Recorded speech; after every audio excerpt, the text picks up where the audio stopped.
Welcome to Mr. Nightveil. I investigate maritime disasters that cruise lines don't want you to know about.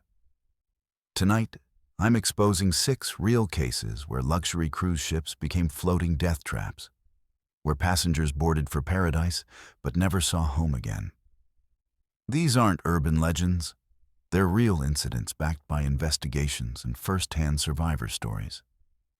From the Aurora Magnificence Murder that shocked the world, to the celebrity Millennium Disaster that left 19 people dead in Alaska's frozen waters. Every story you're about to hear is supported by official reports and witness accounts. So hit that subscribe button if you want the truth they're hiding, and prepare for 6 nightmare stories that will change how you see cruise ships forever. Our first tale unfolds, and it begins with a couple who booked paradise on the high seas, only to discover that luxury suites can't soundproof the screams from next door. The Aurora Magnificence was supposed to be paradise on water. When Clayton and Juliana booked their premium ocean view suite for their 5th wedding anniversary, they imagined champagne sunsets and romantic dinners under the Caribbean stars. Room 7832 on Deck 12 offered everything they had dreamed of.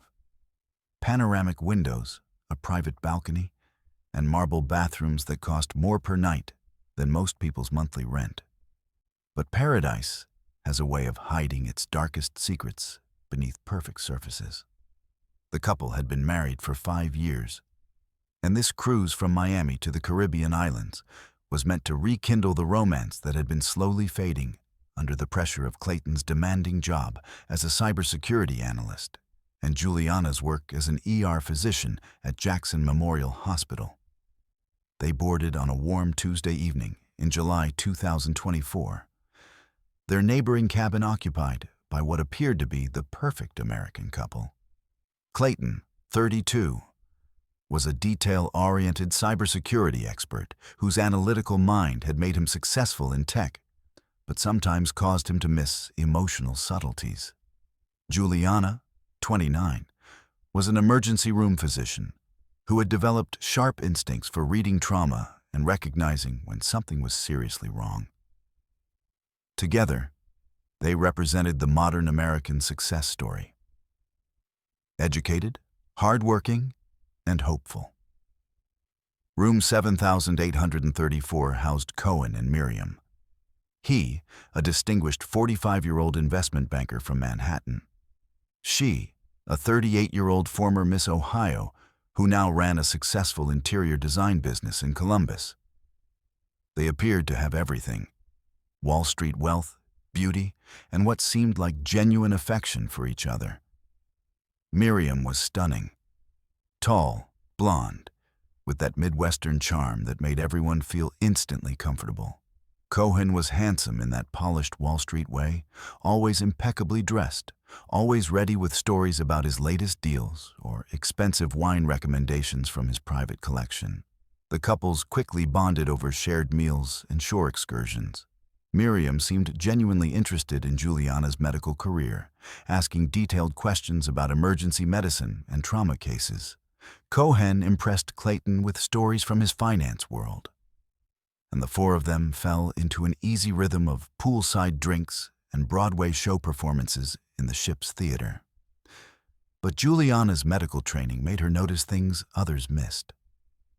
The way Miriam's smile never quite reached her eyes. How she always waited for Cohen to order first at restaurants, even asking, "Is that okay, honey?" before making her own choices. Most telling of all, Miriam wore long sleeves constantly, even in the humid Caribbean heat. During a port stop in Cozumel, Juliana witnessed something that made her blood run cold. While browsing a local jewelry shop, she saw Miriam examining a beautiful turquoise bracelet, clearly handmade by local artisans. When Cohen approached, Miriam quickly put it down, her face flushing. "You know I don't like that cheap tourist junk on you, sweetheart," Cohen said with a smile that never wavered. "Stick to the Tiffany pieces I bought you. They suit your class better." Miriam's hand trembled slightly as she stepped away from the display. Of course, you're absolutely right.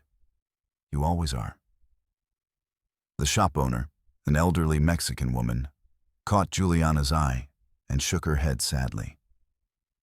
She had witnessed this dynamic countless times before with American tourists. Around 11:30 p.m., as Clayton slept deeply beside her after their day of snorkeling, Juliana heard raised voices through the thin walls.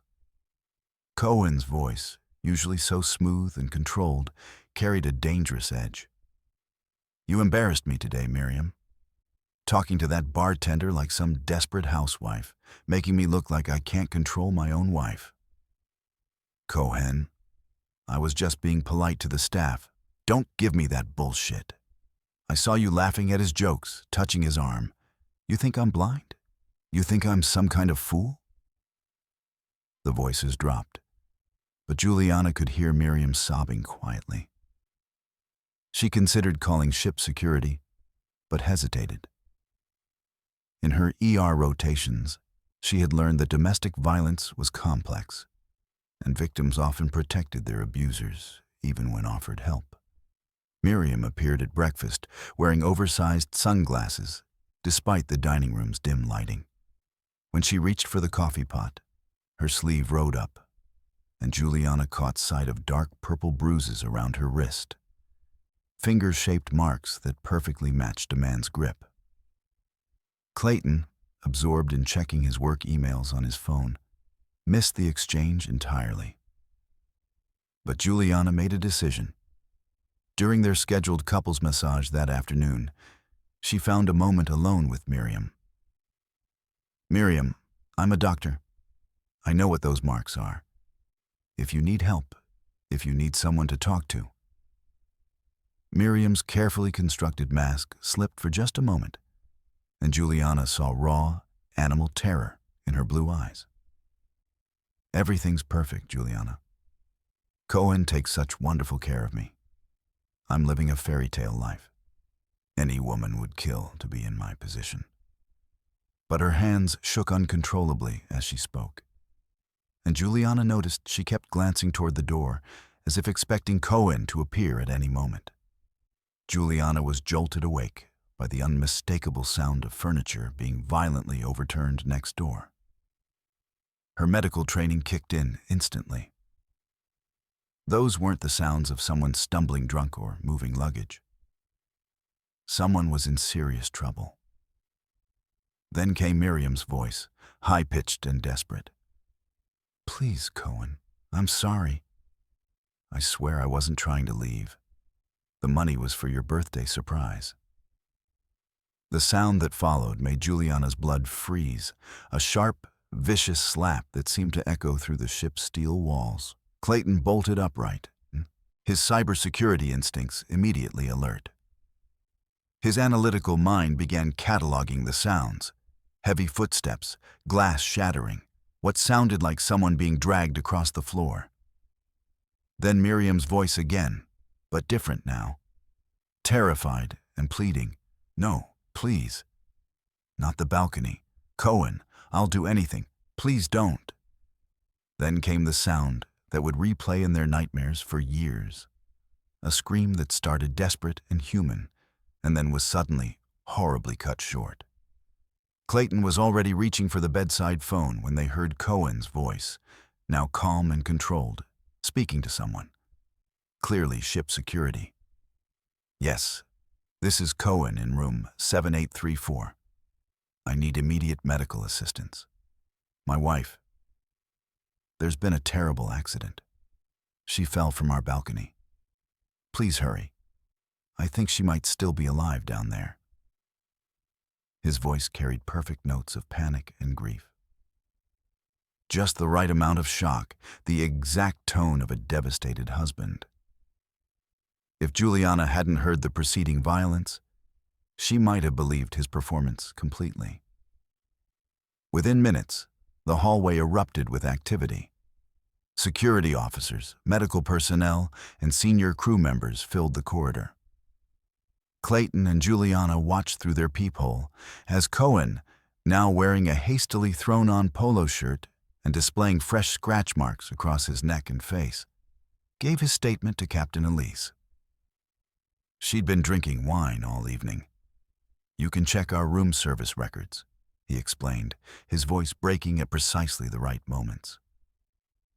"We had a silly argument about her credit card bills. You know how couples fight about money. And she went out to the balcony for fresh air. I was in the shower, and when I came out, she was climbing over the railing. I lunged for her, tried to grab her hands, but she was so upset, so intoxicated. She just let herself fall." The scratches on his face, he claimed, came from desperately trying to pull her back to safety. Lionel had served 15 years with the Miami-Dade Police Department before transitioning to maritime security. In his 8 years aboard luxury cruise lines, he had investigated 12 balcony incidents. What he discovered in room 7834 immediately triggered every alarm bell in his experienced mind. The cabin looked like a war zone. The sliding glass door to the balcony had been forced open with such violence that the aluminum frame was bent and cracked. Miriam's wine glass lay shattered near the bathroom door, but the splash pattern on the carpet indicated it had been hurled with force, not simply dropped. Most damning of all, there were drops of blood on the balcony's exterior railing that formed a pattern completely inconsistent with someone voluntarily climbing over. When Lionel interviewed the couple, Juliana's medical background proved crucial. She had been unconsciously documenting signs of abuse for 3 days, noting every flinch, every nervous gesture, every carefully hidden bruise. Clayton's technical expertise helped him provide precise timing and acoustic analysis of what they had heard. The scream lasted approximately 2.3 seconds. Clayton explained with engineer-like precision, then complete silence. Given the height of Deck 12 and standard gravitational acceleration, if someone fell from our balcony, the impact with water would occur 2.8 to 3.1 seconds later. We should have heard a splash. We heard nothing. Juliana added the medical perspective. Those weren't the sounds of a suicidal person. That was someone fighting for their life. Lionel's thorough investigation revealed chilling details. Miriam's fingerprints were found on the interior side of the balcony railing, indicating she was trying to hold on, not let go. Cohen had fresh defensive wounds, deep scratches on his neck and arms, and what appeared to be a bite mark on his shoulder. Miriam's iPhone was discovered in the bathroom with a completely shattered screen, as if it had been violently thrown against the marble wall. Room service records showed Miriam had ordered only 1 glass of wine, not nearly enough to cause the intoxication Cohen described. Most disturbing of all, Lionel found Miriam's laptop hidden behind the cabin's safe. When the FBI Cybercrimes Unit later accessed it, they discovered months of Miriam's secret documentation. Photographs of bruises, voice recordings of Cohen's threats, and email drafts to domestic violence attorneys that she had never sent. While the ship's crew conducted an extensive search and rescue operation in the dark Caribbean waters, a desperate effort that everyone knew was likely futile, Lionel coordinated with FBI Special Agent Noah to investigate Cohen's background. The investigation revealed a horrifying pattern. Cohen had been married twice before. His first wife, Elena, died in 2018 in what Connecticut police ruled an accidental fall down the stairs of their Greenwich mansion during what neighbors reported as a loud domestic argument. His second wife, Maisie, divorced him in 2021 after filing domestic violence charges, but later withdrew them after receiving a $2.3 million settlement and signing an ironclad non-disclosure agreement. Miriam had been secretly planning her escape. Bank records revealed she had been gradually transferring small amounts from their joint accounts to a hidden account at a credit union in Ohio. Her sister Lilith in Cleveland later told investigators that Miriam had called just 2 days before the cruise, saying she had finally found the courage to leave, and asking if she could stay at Lilith's house when she returned to Ohio. The most damning evidence came from Miriam's secret digital records. Her final voice memo, recorded on her iPhone just 3 hours before her death, captured Cohen's voice with crystal clarity. "You think you can divorce me, Miriam?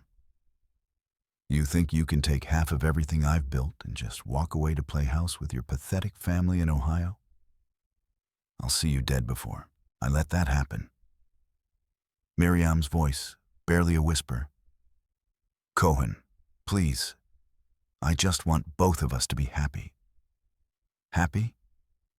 You've destroyed my happiness for the last 2 years with your whining and your demands for space and independence. If you try to leave me, if you embarrass me in front of my colleagues, I'll make sure you disappear just like Elena did. And everyone will believe it was a tragic accident, just like they did before. Armed with the digital evidence, physical proof, and witness testimony, Lionel and Agent Noah confronted Cohen in his cabin as the ship headed toward Miami. His mask of devastated grief finally cracked, replaced by the cold calculation of a Wall Street predator. "You have absolutely nothing except the hysterical ravings of a mentally unstable woman," he said, his voice now devoid of any emotion. Miriam was severely depressed, drinking heavily, spending money compulsively. Ask any of my colleagues, she was completely out of control and threatening suicide for months. But the evidence was overwhelming. The ship's medical officer, Collins, had thoroughly documented Cohen's defensive wounds. The cabin's destruction couldn't be explained by suicide. And Miriam's digital evidence painted a clear picture of premeditated murder threats. Because the Aurora Magnificence was U.S. flagged, and the incident occurred in international waters, the FBI had clear jurisdiction. Cohen was placed under arrest and held in the ship's detention facility until they docked in Miami, where he was immediately transferred to federal custody. Faced with Miriam's recordings, the physical evidence, and witness testimony, Cohen's high-powered Manhattan legal team advised him to accept a plea bargain. He ultimately pled guilty to second-degree murder and was sentenced to 30 years to life in federal prison. The case changed Clayton and Juliana profoundly. Juliana left her ER position to specialize in forensic medicine, eventually becoming a leading expert on domestic violence cases. Clayton used his cybersecurity expertise to help domestic violence organizations protect victims' digital privacy and safety. Together, they established the Miriam Foundation, which provides technology resources and safety planning for domestic violence victims, and has trained over 2,000 cruise ship staff members to recognize and respond to abuse situations. The Aurora Magnificence implemented comprehensive new safety protocols, including panic buttons in every cabin, mandatory domestic violence training for all staff, and partnerships with the National Domestic Violence Hotline. Miriam's body was never recovered from the Caribbean waters, but her voice, preserved in those final desperate recordings, ensured that her killer would spend the rest of his life behind bars. Her sister Lilith planted a memorial garden at their childhood home in Columbus, where a marble stone reads, "Miriam, her courage saved others from her fate." Room 7834 was completely renovated and returned to service. But veteran crew members report that on certain quiet Caribbean nights, when the ship passes through those same waters, you can still hear the faint sound of someone calling for help. A reminder that the ocean never forgets, and justice, though sometimes delayed, will eventually surface. Domestic violence affects 1 in 4 American women. If you or someone you know needs help, call the National Domestic Violence Hotline at 1-800-7973 You are not alone, and help is available 24/7. The next nightmare emerges. And it starts with a woman who thought room service was just being extra friendly until she realized the crew member delivering it wasn't crew at all.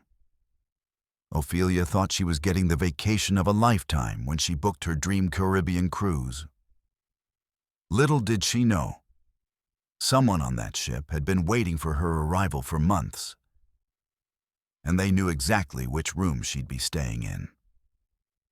This is the true story of how a simple room service order turned into the most terrifying 72 hours of her life. Ophelia, a 28-year-old marketing executive from Denver, had been planning this cruise for over a year. After working 60-hour weeks to save up for her dream vacation, she finally booked a 10-day Eastern Caribbean cruise aboard the Royal Caribbean's Voyager of the Seas in March 2023. "I wanted to treat myself," Ophelia later told investigators. "I'd never been on a cruise before, and everyone said it would be the most relaxing experience of my life."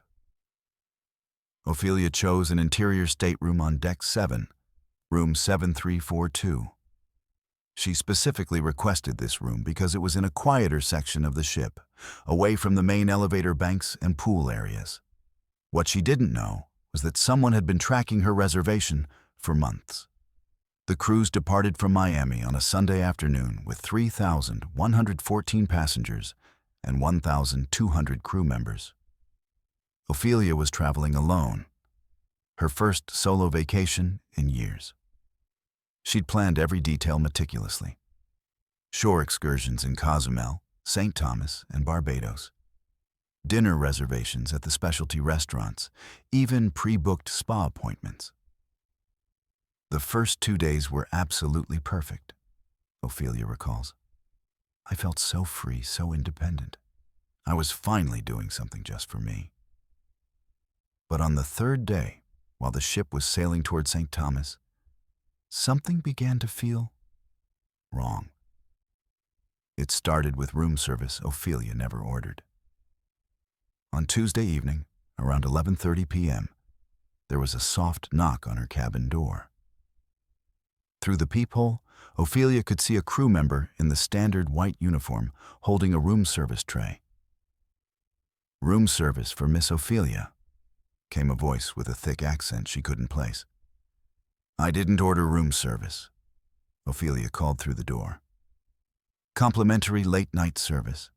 Special arrangement from guest services. You requested dietary accommodations?" Ophelia was confused, but opened the door. The crew member was a thin man in his early 30s, with dark hair and pale skin. His name tag read, "Dante Food Service." What struck her immediately was how intently he was looking into her room, almost like he was memorizing the layout. "I didn't request any dietary accommodations," Ophelia said. But Dante was already placing the tray on her desk. "Ah, must be computer error, but is already prepared. Chocolate-covered strawberries and champagne. Complimentary for solo travelers. Enjoy your evening, Miss Ophelia." Before Ophelia could respond, Dante was gone, disappearing down the hallway faster than seemed normal. Ophelia examined the tray. Everything looked legitimate.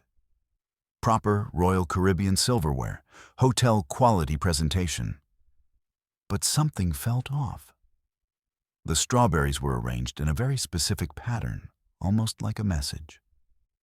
And the champagne glass had lipstick marks on it, as if someone else had already been drinking from it.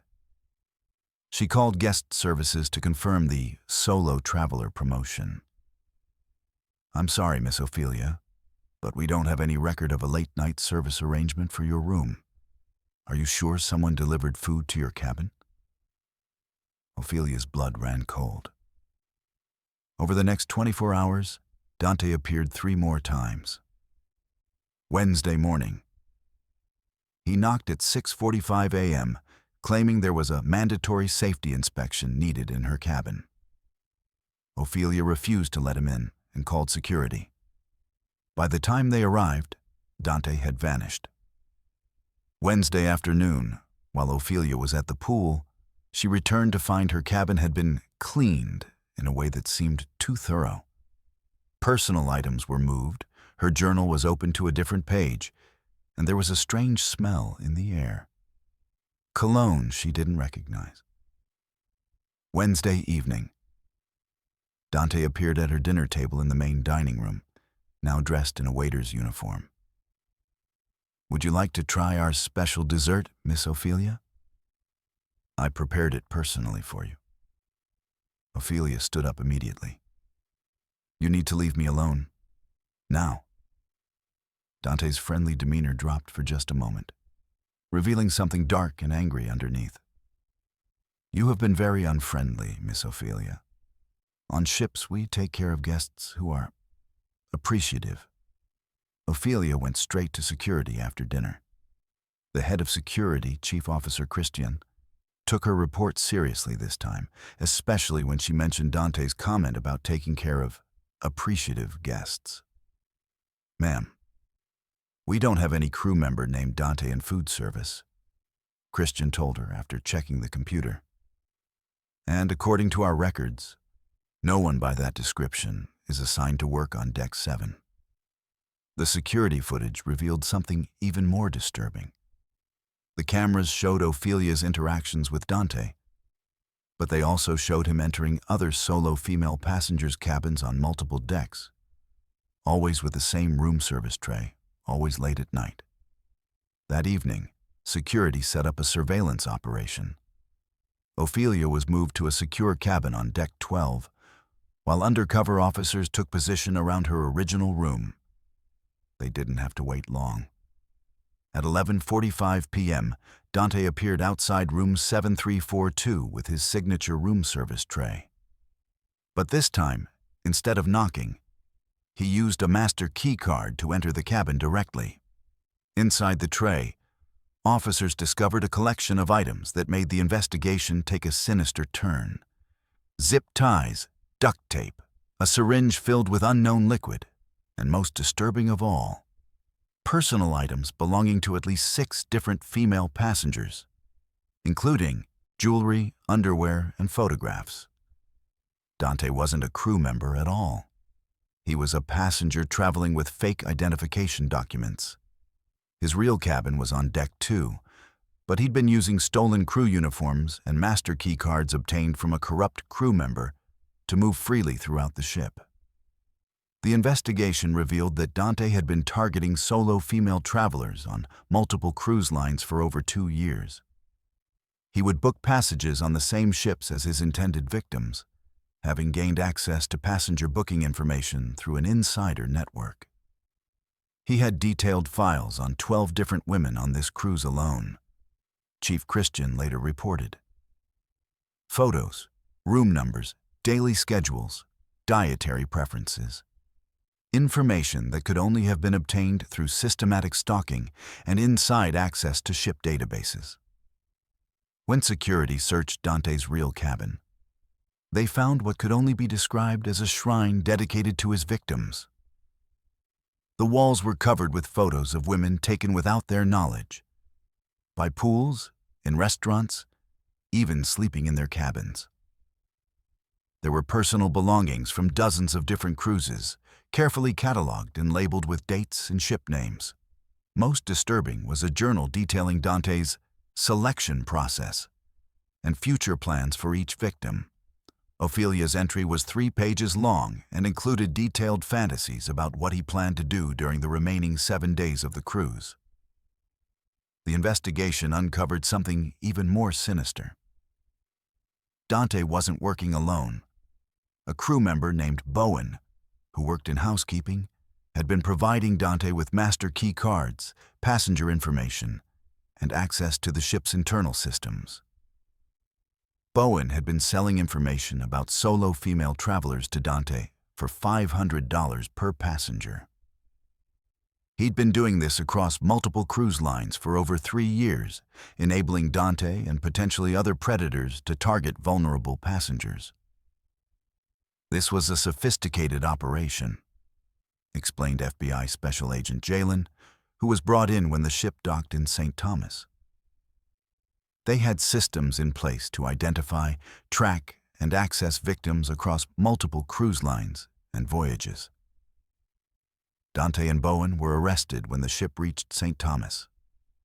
Dante was charged with multiple counts of stalking, breaking and entering, possession of drugs with intent to harm, and possession of stolen property. Bowen faced charges of conspiracy, theft, and violation of maritime security protocols. The investigation expanded to include 3 other cruise lines where similar patterns had been reported. Ultimately, Dante was connected to incidents involving 23 different women across 15 different cruises. The worst part wasn't just Dante, Ophelia later said. It was realizing how vulnerable I'd been the entire time. How many other crew members were watching? How many other passengers were potential victims? The cruise industry talks about safety, but they had no idea this was happening right under their noses. Ophelia never took another cruise. She became an advocate for cruise passenger safety and worked with maritime law enforcement to improve security protocols. This case led to significant changes in cruise industry security.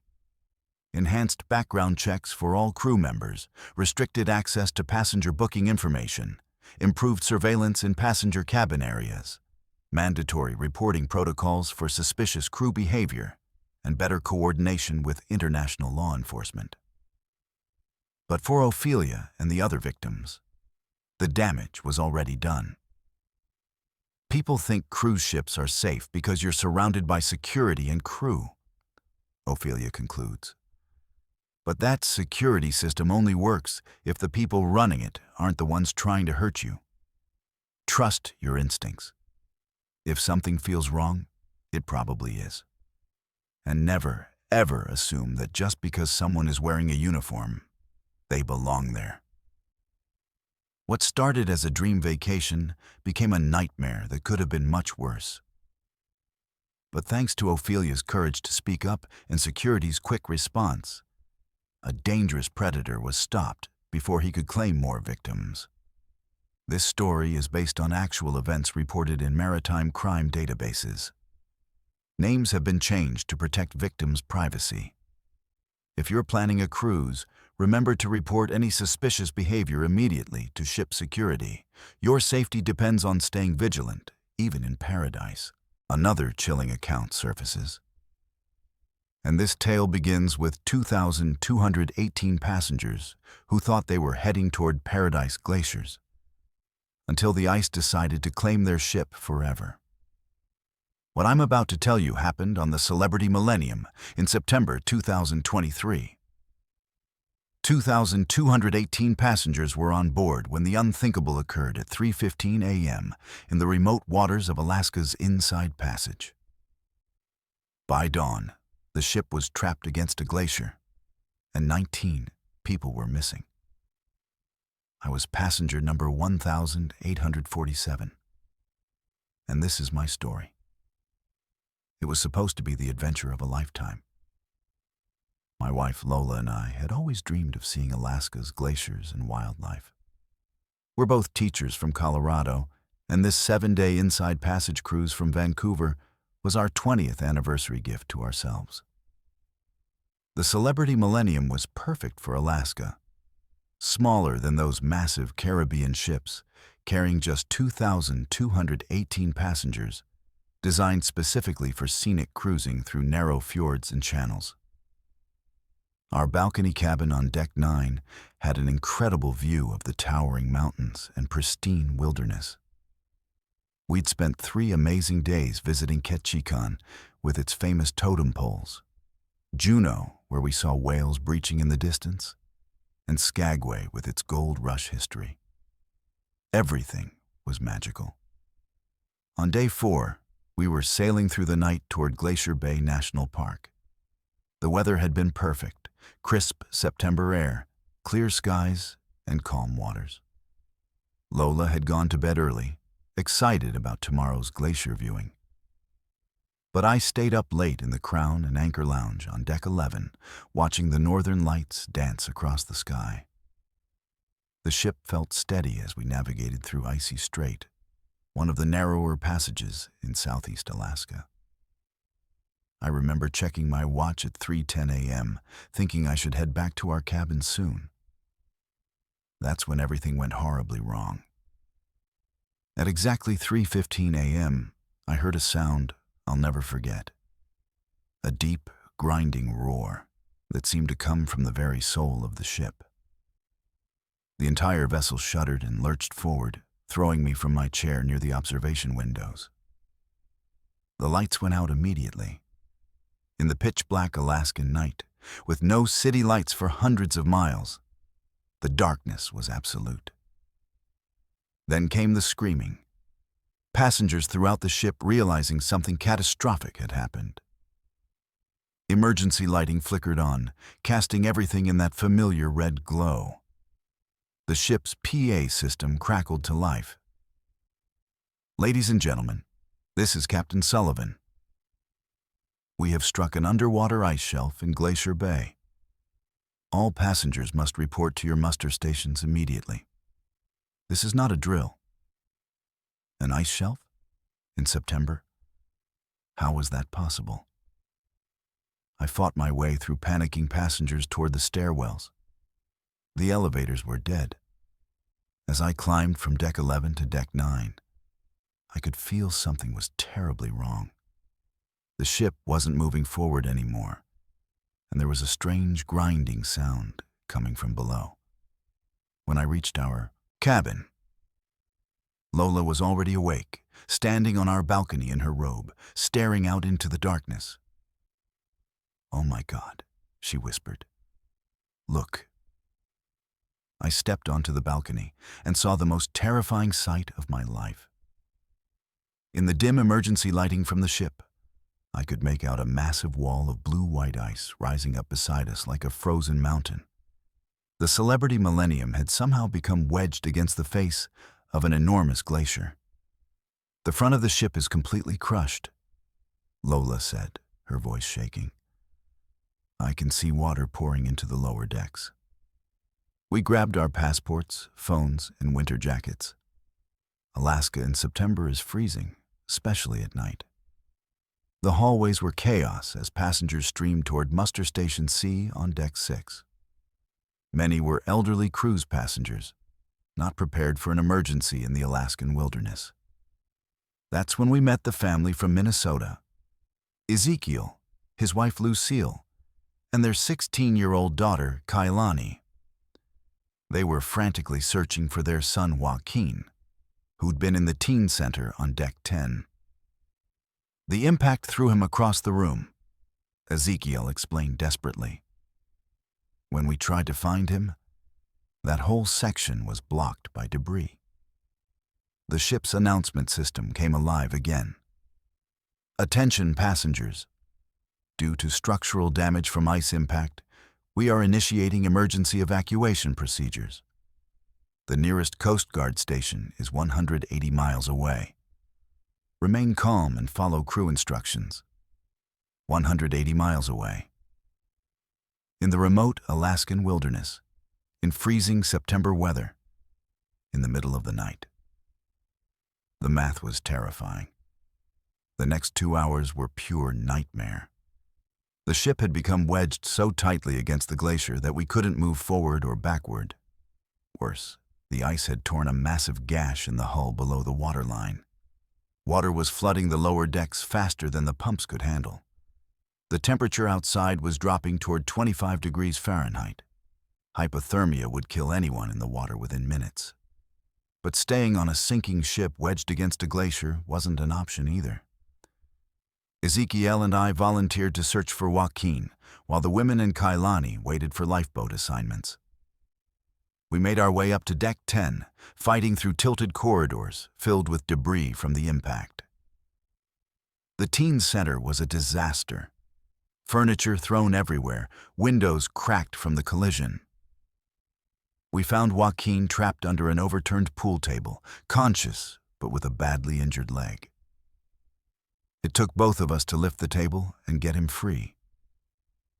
As we helped him down the stairs, we could see helicopter searchlights in the distance. Coast Guard rescue teams from Juneau, still over an hour away. But time was running against us. The ship's list was increasing as more compartments flooded. The grinding sound of metal against ice was constant now, like fingernails on a chalkboard.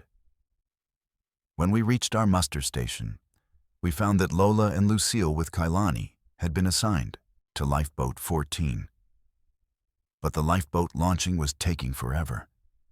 The ship's angle against the glacier made it nearly impossible to lower the boat safely. That's when we heard the announcement that chilled us to the bone.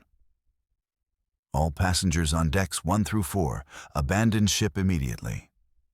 Water has reached the main engines. This is a code red emergency. Looking out over the side of the ship, I could see orange lifeboats scattered across the dark, icy waters of Glacier Bay. Some were being picked up by Coast Guard vessels, but others were struggling in the freezing water, passengers huddled together for warmth. At 5:30 a.m., just as the first hints of dawn were appearing over the glacier, we heard the sound that every passenger dreads. The ship's hull cracking under the pressure of the ice. The Celebrity Millennium had been wedged so tightly against the glacier that the ice was slowly crushing the ship's superstructure. Metal beams were bending and snapping like twigs. "We have to get off now," Ezekiel shouted. "The ship's being crushed." Our lifeboat finally launched, dropping the 60 feet from deck 6 into the frigid waters of Glacier Bay. The cold hit us like a physical blow. Even with our winter jackets, the Alaskan air was brutal. In our lifeboat were 47 people, including several elderly passengers who were already showing signs of hypothermia. Lucille was holding Kailani close, both of them shivering uncontrollably.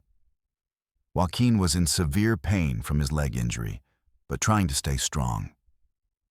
We rowed as hard as we could away from the ship, watching the Celebrity Millennium slowly being crushed between the glacier and the rocky shore.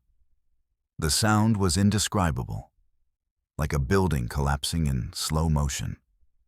For 3 hours, we floated in that lifeboat in Glacier Bay, watching the sun rise over one of the most beautiful and terrifying landscapes on Earth. The glacier that had destroyed our ship was magnificent in the daylight, a wall of ancient blue ice stretching up toward the mountains. But beauty couldn't keep us warm. Several passengers in our boat were losing consciousness from the cold. The Coast Guard helicopter found our lifeboat at 8:45 a.m. The rescue swimmer who pulled us up said the water temperature was 38 degrees, deadly within 20 minutes of immersion. Of the 2,218 people on board, 2,199 were rescued. 19 passengers were never found, presumed to have died from hypothermia in the frigid Alaskan waters. The family all made it safely to the Coast Guard station in Juneau. Joaquin's leg required surgery, but he recovered fully. Ezekiel later told me that seeing that glacier in the dawn light, even after what we'd been through, was still one of the most beautiful things he'd ever witnessed.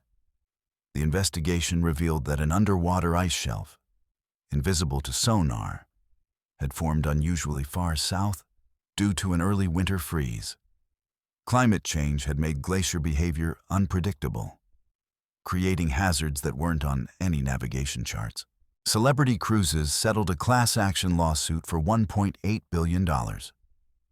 But no amount of money could bring back the 19 people who didn't make it home from their Alaskan adventure. Lola and I never went on another cruise. Every time we see those Alaska cruise commercials showing glaciers and wildlife, we remember the sound of the Celebrity Millennium being crushed by ice, the feeling of rowing through freezing water in the middle of nowhere, and the faces of the 19 passengers who became part of Alaska's wilderness forever. The cruise industry promotes Alaska as the last frontier, a pristine wilderness adventure. But what they don't tell you is that when you're in the remote waters of Southeast Alaska, hundreds of miles from civilization, you're at the mercy of one of the most unpredictable and dangerous environments on Earth. Arctic conditions can change in minutes. Ice formations can appear without warning. When disaster strikes in Alaska's Inside Passage, rescue is hours away, and the cold will kill you long before help arrives. The next time you see those stunning glacier photos in cruise brochures, remember the celebrity Millennium and the 19 empty chairs at breakfast that morning in Glacier Bay. Because sometimes, the last frontier becomes your final destination. Our following encounter begins, and it commences with a family who saved 18 months for their dream vacation, only to discover that paradise can turn into hell in the middle of the Caribbean Sea. Last summer, my husband Wade and I decided to surprise our teenage kids with what we thought would be the perfect family vacation: a 7-day Western Caribbean cruise aboard the Carnival Paradise. We'd been planning this trip for 18 months, saving every extra dollar from Wade's overtime at the plant and my weekend shifts at the hospital. The kids had been begging for a real vacation for years, tired of our usual camping trips and lake house visits. When we showed them the cruise brochures with the rock climbing walls, surf simulators, and Broadway shows, their faces lit up like Christmas morning. At $6,800 for all 4 of us, it was definitely stretching our budget. But we figured our family deserved this one amazing experience together. The Carnival Paradise was absolutely massive. 15 decks, over 3,000 passengers, and amenities that seemed too good to be true. Our family interior cabin on Deck 9 wasn't luxurious, but we planned to spend most of our time exploring the ship and enjoying the Caribbean sunshine. As we sailed out of Miami that sunny July 4th weekend, everything felt perfect. The kids were already making friends at the teen club. Wade was excited about the sports bar, and I was looking forward to actually relaxing for the first time in years. The first 4 days were absolutely magical. We explored ancient Mayan ruins in Cozumel, went snorkeling in the crystal-clear waters of Jamaica, shopped duty-free in Nassau, and spent an incredible day at the private beach in Perfect Day at Coco Cay. The kids spent hours at the Flow Rider surf simulator, and every evening we'd dress up for dinner and catch different shows in the main theater. Zuri, our 14-year-old, kept saying it was the best vacation ever. And even our typically grumpy 16-year-old son Nico was actually enjoying family time. The ship itself was like a floating city. We'd tried amazing restaurants, discovered hidden lounges, and everywhere we went, the crew members greeted us with genuine smiles and "Welcome aboard." The Caribbean weather had been perfect, the waters calm, and for the first time in our marriage, Wade and I felt like we could actually breathe and enjoy each other's company without work stress hanging over us. By Thursday night, after 4 perfect days island hopping through paradise, we were already talking about booking another cruise next year. We fell asleep in our cabin, listening to the gentle sound of waves and feeling grateful for this incredible family time. We had no idea that within hours, our dream vacation would become the worst nightmare our family had ever experienced. I woke up around 5 a.m. Friday morning to what sounded like mechanical grinding somewhere deep in the ship. Wade was still sleeping, and the kids were in their adjoining room, so I tried to ignore it and go back to sleep. But the sound kept getting louder and more irregular, like something was seriously malfunctioning. Around 6:30, the ship's movement became noticeably different. Instead of the gentle, steady rocking we'd gotten completely used to over 4 days, there were sudden jolts and shuddering motions that made our cabin furniture slide around. I woke Wade up, and we both noticed that our cabin door was rattling in its frame in a way it never had before. That's when Nico knocked on our door, looking worried. "Mom, Dad, something's wrong with the ship. The lights in our room keep flickering, and there's a weird burning smell in the hallway." When we opened our cabin door, we could immediately smell what he was talking about. Something acrid and chemical, definitely not normal after 4 days of perfect cruise life. The corridor was unusually quiet for a ship that had been bustling with activity every morning. More disturbing, we could see crew members hurrying past with serious expressions, talking rapidly into their radios in languages we couldn't understand. One housekeeper we tried to ask just shook her head and said, "Please return to cabin. Situation being handled." But her eyes told a completely different story. There was genuine fear there, and her hands were visibly shaking as she spoke. Around 8 a.m., Captain King finally made an announcement that sent ice through my veins. His usually confident voice, which had been cheerfully welcoming us each morning for 4 days, was now strained and barely controlled. "Ladies and gentlemen, we've experienced a significant mechanical failure in our propulsion system. As a safety precaution, we're asking all passengers to gather at their assigned muster stations while our engineering team addresses the situation." What he didn't mention was that thick black smoke was now pouring from vents throughout the ship.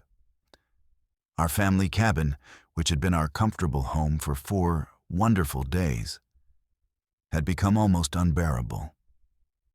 The air conditioning had failed, and the acrid smoke was seeping through every vent. Zuri started coughing violently, and I realized we couldn't stay in that room any longer. When we opened our cabin door, the hallway was filled with a haze of smoke so thick we could barely see.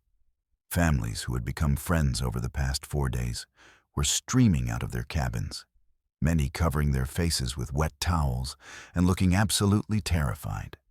Children who had been laughing and playing in these same corridors were now crying, parents were trying to stay calm, and elderly passengers were struggling to breathe in the toxic atmosphere.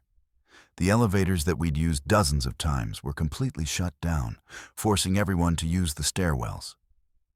The stairs were packed with thousands of panicking passengers, all trying to get to their muster stations at the same time. I was carrying Zuri, who was having trouble breathing, while Wade helped an elderly man. We'd shared dinner with just the night before, who'd now collapsed from smoke inhalation. Nico stayed close, his face white with fear. At our muster station on Deck 4, the same crew member who had been joking with us during our first day safety drill now looked as confused and scared as we were. When someone asked how long it would take to fix the problem, he admitted he didn't know. "The engineering team is working on it," was all he could say, but his voice was shaking. That's when we heard what sounded like an explosion somewhere deep within the ship, followed by screaming from passengers on the lower decks. Around noon, it became clear that this wasn't just a mechanical problem. We were in a life-threatening emergency. The ship that had been our floating paradise for 4 incredible days was now a death trap. The main engines had completely failed, leaving us drifting helplessly in the Caribbean Sea, somewhere between Jamaica and the Bahamas. Worse, electrical fires had spread to multiple decks, and the crew was losing the battle to contain them. Captain King made another announcement, and this time, you could hear absolute panic beneath his professional facade. "Ladies and gentlemen, we've lost main power and are operating on emergency systems only. The U.S. Coast Guard has been notified, and rescue vessels are en route from Key West. Please remain calm and follow all crew instructions." But the crew members themselves seemed to be falling apart. At our muster station, families who had been laughing together at dinner the night before were now crying, children were having panic attacks, and the smoke was getting thicker by the hour. Zuri was struggling to breathe, and an elderly woman we'd met at the pool earlier in the week had fainted from the toxic fumes. The most terrifying moment came around 2 p.m., when the ship suddenly listed heavily to one side, sending hundreds of passengers sliding across the deck. The same deck chairs where we'd been sunbathing peacefully for 4 days were now crashing into people and railings with horrifying thuds. For several minutes, it felt like the ship might actually capsize. Nico grabbed Zuri and me while Wade held onto a railing, and we all thought we were about to die. People were screaming, praying out loud, and saying goodbye to each other. A father near us was holding his young daughter and whispering, "I love you, sweetheart. Daddy loves you so much." That's when the reality hit me. We might not make it home. Our perfect family vacation, 4 days of the best memories we'd ever made, had become a fight for survival in the middle of the Caribbean Sea. The emergency lighting cast eerie shadows everywhere, and you could hear metal groaning and creaking as the ship continued to list dangerously. Below deck, passengers were screaming about flooding, and crew members were running around with no clear plan. As the afternoon wore on, our situation became increasingly desperate. The emergency generators began failing intermittently, plunging us into complete darkness. When this happened, the panic was indescribable. Thousands of people trapped on a sinking ship with no power, no communication, and no clear way out. During one of these blackouts, around 4 p.m., we heard crew members shouting about abandoning ship. But instead of this being an organized evacuation, it turned out that some crew members were panicking and trying to lower lifeboats without proper authorization. One of the boats got tangled in its cables and was smashed against the side of the ship by the waves. That's when I realized we were truly on our own. The people who had been so friendly and helpful for 4 wonderful days were now either overwhelmed, panicking, or in some cases, abandoning their posts. Wade and I found ourselves helping other families stay together and trying to keep the children calm while the adults around us fell apart. Zuri was barely breathing in the thick smoke, and I was terrified we were going to lose her. Nico was trying to be brave, but I could see the fear in his 16-year-old eyes. Wade was holding us all together, but I knew he was just as scared as the rest of us. The U.S. Coast Guard finally arrived around 6 p.m. from their Key West station, but the rescue operation was incredibly dangerous. The ship was listing so severely that helicopters couldn't land safely, and the rescue boats couldn't get close enough in the rough Caribbean waters. We watched in horror as the first rescue attempt nearly resulted in a Coast Guard vessel being crushed against our ship's hull. The evacuation didn't actually begin until the next morning when additional rescue ships arrived and the weather calmed slightly. But getting over 3,000 people off a partially flooded, listing cruise ship is not something that happens quickly or safely. Families with young children and elderly passengers went first.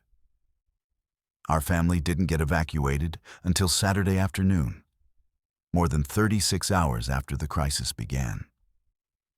By that time, Zuri had been treated by the ship's medical team for smoke inhalation, and dozens of passengers had been hospitalized for various injuries. The Coast Guard cutters that rescued us were basic and cramped, but they felt like paradise compared to what we'd just endured. Fresh air, working bathrooms, and floors that didn't tilt. Things we'd never thought about during our perfect 4 days now felt like miracles. When we finally reached Miami that evening, we learned that the Carnival Paradise had suffered catastrophic engine failure, multiple electrical fires, and significant structural damage. The ship was later towed to a shipyard, where it remained out of service for over a year. The story made national news, and we started getting calls from lawyers asking if we wanted to join a class action lawsuit against Carnival. That experience fundamentally changed our family. 4 days of perfect vacation memories were overshadowed by one day of pure terror. Zuri still has. Zuri, nightmares about the smoke-filled corridors, and Nico refuses to even look at cruise ship advertisements. The medical bills from Zuri's smoke inhalation treatment weren't fully covered by our insurance, adding financial insult to emotional injury. Wade and I received a partial refund from Carnival and vouchers for future cruises, which felt insulting after what our family had been through. The most disturbing realization wasn't just the mechanical failure. It was understanding how quickly 4 days of perfect family memories can be destroyed by a single day of terror when you're hundreds of miles from land with nowhere to run. We'll never take another cruise. Every time I see those glossy TV commercials promising perfect family memories, I think about how 4 wonderful days turned into the worst nightmare of our lives, and how a company we trusted with our family's safety failed us when it mattered most. The subsequent horror reveals itself. And it kicks off with a wife who thought she was rekindling romance on her anniversary cruise, until she discovered her husband's love letters were addressed to someone else planning her murder. My name is Milani, and my husband Damien and I had been married for 8 years when we decided to splurge on a celebrity eclipse cruise for our anniversary. We'd saved $4,200 over 2 years for this 7-day Caribbean cruise, booking a balcony stateroom on Deck 8. Damien worked as a financial advisor, and I was a dental hygienist. We were your typical middle-class couple from Ohio who rarely traveled beyond weekend getaways to Cedar Point. The ship was gorgeous. 2,850 passengers, multiple pools, Broadway-style shows, and specialty restaurants we'd only dreamed of trying. Our cabin, 8258, had a perfect ocean view with a private balcony. And for the first day, everything felt like the romantic rekindling we desperately needed. Damien had been working 60-hour weeks for months, and I'd been covering extra shifts to help pay for the cruise. This was supposed to be our chance to reconnect. We departed from Fort Lauderdale on a Sunday afternoon, and the ship was heading to our first port of call in Cozumel, Mexico.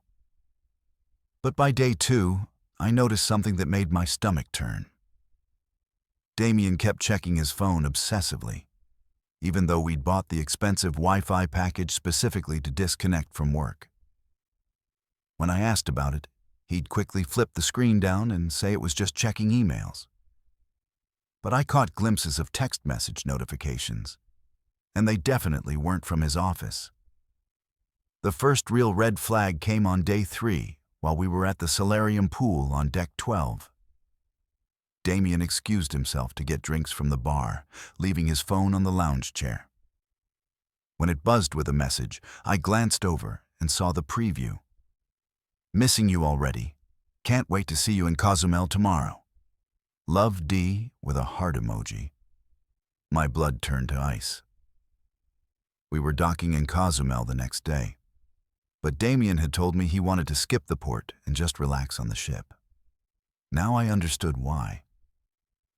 I quickly memorized the phone number and pretended to be asleep when he returned with our drinks. That night, I waited until Damien was snoring and carefully went through his phone. What I found shattered my world. Months of text messages with someone named Daniela, planning secret meetings, sharing intimate photos, and discussing their romantic rendezvous in Cozumel. The messages revealed they'd been having an affair for 6 months, and she was actually on the same cruise, staying in stateroom 9112 with her husband, Cade. But the most chilling discovery was a message from just that afternoon. "Cade suspects something. We need to be more careful. Maybe it's time we stopped pretending and just disappeared together in Mexico." The next morning in Cozumel, Damien claimed he felt sick and wanted to stay in the cabin. But as soon as the ship docked at the international pier, I watched from our balcony as he left the ship alone, wearing the new polo shirt I'd bought him for the trip. My hands shaking, I decided to follow him. I disembarked 30 minutes later and hired a taxi to take me to the resort area near Chankanaab Beach Park, where most cruise passengers went for day trips. It didn't take long to spot him at a beachside restaurant called Carlos and Charlie's, sitting across from a stunning blonde woman in her early 30s, Daniela. They were holding hands across the table, looking like the perfect couple we were supposed to be. I positioned myself at a nearby table where I could watch them unnoticed. For 2 hours, I witnessed my husband being more affectionate and attentive to this stranger than he'd been to me in years. He was playing with her hair, feeding her bites of seafood, taking selfies together. All the romantic gestures that had disappeared from our marriage. But then their conversation took a sinister turn. I couldn't hear everything, but I caught fragments. Permanent solution. Life insurance policies. Make it look like an accident. When Daniela pulled out a small bottle and showed it to Damien, discussing how just a few drops in her drink would cause a heart attack, I realized they weren't just planning to run away together. They were planning to murder me. I rushed back to the international pier, my mind racing. They were planning to kill me during the cruise and make it look like a medical emergency at sea. With my history of anxiety and occasional heart palpitations, it would be believable. Damien knew exactly how to make it look natural. When Damien returned to the cabin that evening, acting sick and apologetic for missing our port day, I had to pretend everything was normal while knowing he was planning my death. During dinner at Cucini, the specialty restaurant we'd reserved months ago, I watched him carefully, noticing how he kept trying to distract me while the waiter poured our wine. When I excused myself to use the restroom, I saw him quickly reach into his jacket pocket and add something to my glass. My heart was pounding so hard, I thought it might actually give out naturally. When I returned, he was smiling that same loving smile that had made me fall in love with him 8 years ago. "Here's to us, honey," he said, raising his glass. "To new beginnings."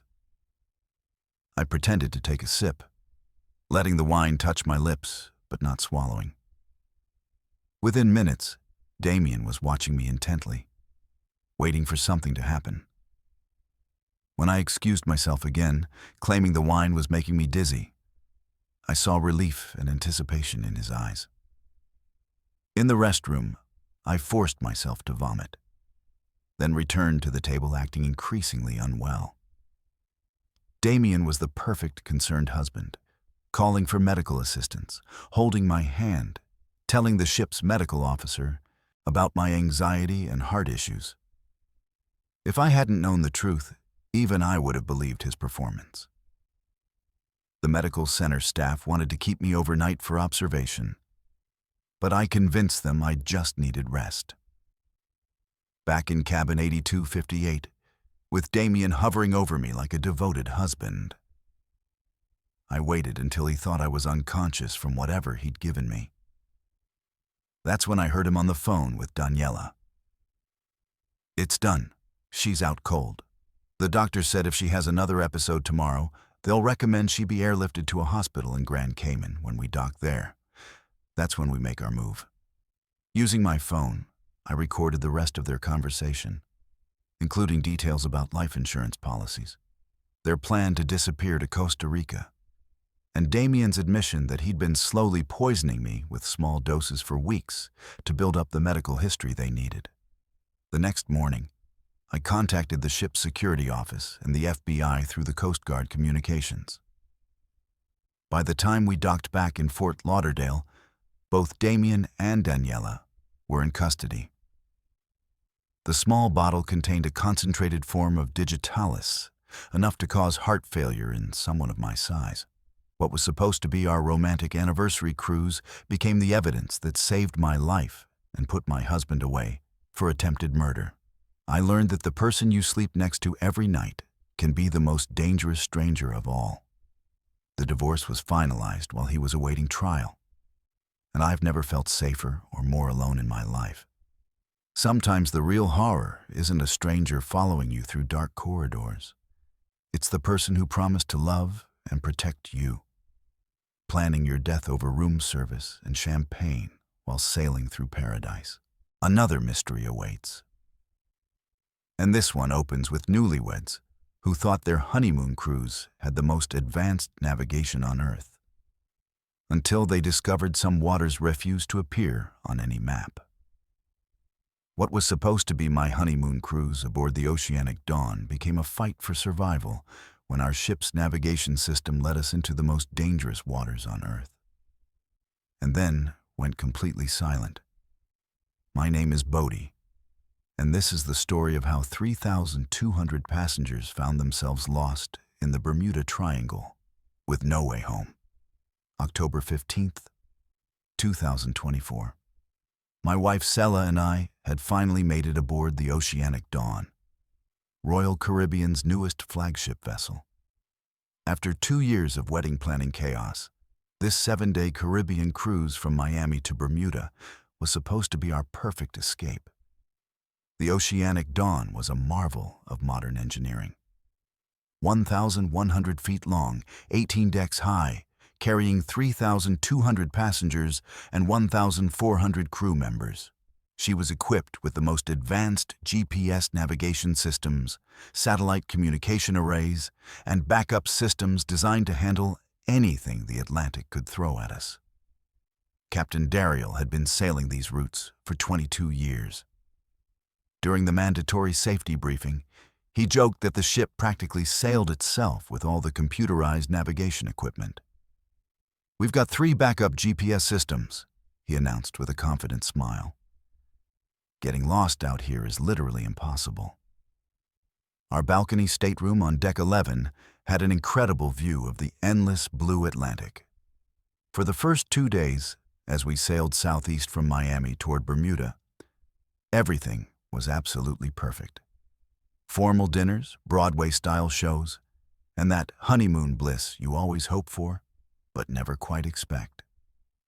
It was on our 3rd day at sea, about 400 miles northeast of Nassau, when we first noticed something was off. Sela and I were having breakfast in the Windjammer Cafe when she pointed out the window with a confused expression. "Bodhi, look at that island over there. Wasn't that the same island we passed an hour ago?" I looked where she was pointing, and she was right. The distinctive horseshoe-shaped island with the twin peaks was definitely familiar. But that was impossible. We were supposed to be heading in a straight line toward Bermuda, with nothing but open ocean for the next 200 miles. I mentioned it to one of the crew members during lunch, but he just shrugged it off. "Sometimes the route changes based on weather conditions," he said. "The navigation computers adjust automatically for the safest passage." But something in his eyes told me he wasn't entirely convinced by his own explanation. By evening, other passengers were starting to notice things too. The compass apps on our phones were spinning wildly, unable to lock onto magnetic north. The ship's usual evening entertainment was interrupted 3 times by garbled announcements from the bridge, announcements that cut off mid-sentence as if someone was having technical difficulties. "Ladies and gentlemen, we're experiencing some minor navigation recalibration. No cause for concern." Captain Dariel's voice crackled through the speakers before cutting to static. That night, as Sela and I stood on our balcony watching the stars, I realized something that made my blood run cold. In 22 years of amateur astronomy, I'd never seen a star configuration like the one above us. It was as if we were looking at a completely unfamiliar sky. At 3:47 a.m. on day 4, we were jolted awake by the ship's general alarm. 7 short blasts, followed by 1 long one. Every cruise passenger knows what that means. Abandoned ship. But this wasn't a drill. Passengers were flooding into the corridors in their pajamas, life jackets in hand, following the emergency lighting toward the muster stations. The ship was listing slightly to starboard, and you could hear the sound of rushing water somewhere deep in the hull. "Everyone to muster stations. This is not a drill. Move quickly, but don't run," crew members shouted as they guided panicked passengers through the corridors. At muster station C, deck 7, we waited in terrified silence for over an hour. Captain Dariel finally appeared, but the confident man from the safety briefing was gone. His face was pale, his hands shaking slightly as he held the microphone. "Ladies and gentlemen, we're facing an unprecedented situation. Our primary navigation systems have completely malfunctioned. All 3 GPS arrays are showing different coordinates, none of which correspond to any known location on Earth. Our satellite communication system cannot establish contact with anyone. Not the Coast Guard, not other ships, not even our own company headquarters." The crowd gasped and murmured fearfully as he continued. "We appear to be taking on water in the lower decks, but our damage control teams cannot locate the source of the breach. Most concerning of all, our radar is showing land masses and depth readings that do not match any known charts of this area." The implications of what he was saying hit the crowd like a physical blow.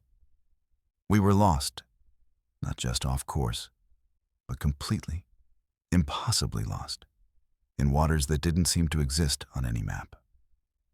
Over the next 6 hours, the situation deteriorated rapidly. The ship's engines began making irregular sounds, a grinding, metallic screech that suggested something was seriously wrong with the propulsion system. The air conditioning failed intermittently, leaving some areas of the ship swelteringly hot, while others became uncomfortably cold. But the most unnerving thing was the water itself. Looking over the railings, passengers began noticing that the ocean around us had an unusual color. Not the deep blue of the Atlantic, but a strange greenish black that seemed to absorb light rather than reflect it. On day 5, as we drifted helplessly in these impossible waters, a storm unlike anything I'd ever seen began building on the horizon. The clouds weren't the normal gray of a typical Atlantic storm. They were a deep, unnatural purple that seemed to pulse with their own internal light. When the storm hit, it hit with a fury that defied explanation. Waves taller than the ship's upper decks crashed over the bow, flooding the promenade and shattering windows throughout the lower levels. The ship rolled at angles that should have been physically impossible without capsizing. In our stateroom, Sela and I were thrown against the walls as the ship pitched and rolled like a toy in a bathtub. The sounds were indescribable. Metal groaning under impossible stress, glass shattering, and underneath it all, a low humming sound that seemed to come from the ocean itself. "Mayday, Mayday, Mayday! This is the cruise vessel Oceanic Dawn. We are... Captain Dariel's voice crackled over the intercom before dissolving into static and confusion. "I don't know where we are." "Captain, the instruments are showing impossible readings. According to radar, we're surrounded by land, but visually we see only ocean." The navigator's panicked voice could be heard in the background. For 12 hours, we fought through that supernatural storm. Passengers were injured as furniture and equipment broke loose. The ship's hull groaned and creaked like it was being squeezed by invisible hands. And through it all, that impossible humming sound grew louder and more insistent. Then, as suddenly as it had begun, the storm stopped. Not gradually, like normal weather, it just ended. One moment we were in the midst of a hurricane from hell, and the next, we were floating in perfectly calm water under clear skies.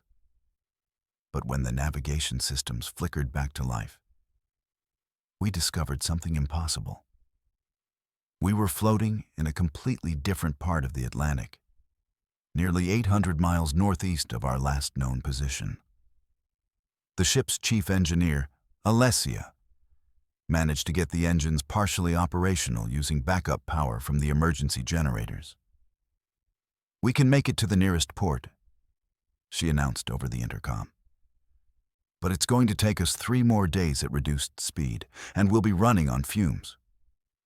For those 3 days, the Oceanic Dawn limped through the Atlantic like a wounded whale. The crew rationed food and water. Passengers had to share blankets as the heating system remained offline. We took turns manually pumping water from the flooded lower decks. Sela organized volunteer groups to help the overwhelmed medical staff care for the injured. I found myself part of a passenger committee that helped distribute the limited emergency supplies. In those 3 days, strangers became family. We weren't just passengers anymore. We were survivors.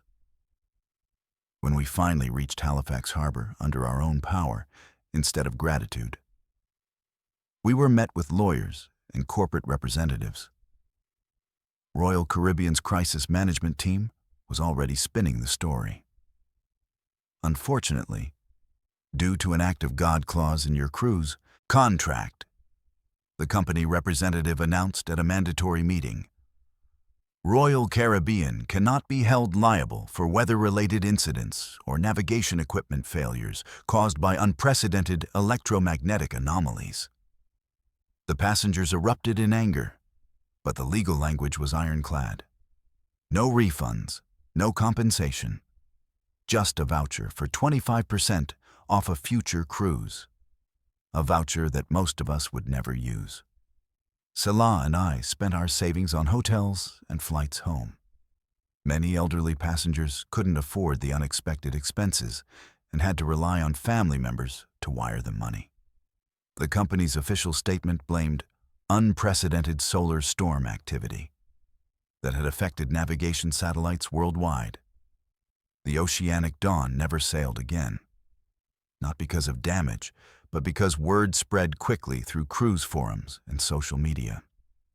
Within 6 months, Royal Caribbean quietly transferred the ship to their European fleet under a different name, the Mediterranean Star. But those of us who lived through those 5 impossible days, we stayed in touch. Sela and I started a support group for the passengers. We meet every October 15th, not to relive the trauma, but to remember that when everything falls apart, ordinary people can do extraordinary things. The official investigation was classified after 3 months. The final report was never made public. When journalists tried to follow up, they were told that the incident involved sensitive navigation security protocols that couldn't be disclosed. The Oceanic Dawn incident taught me that the most dangerous thing about the ocean isn't the storms or the technical failures. It's the moment when you realize that all those backup systems, all those safety protocols, all those confident assurances from experts, they're just comforting lies we tell ourselves. Because when you're truly alone in the middle of the Atlantic, the only rescue that matters is the one you create for yourself.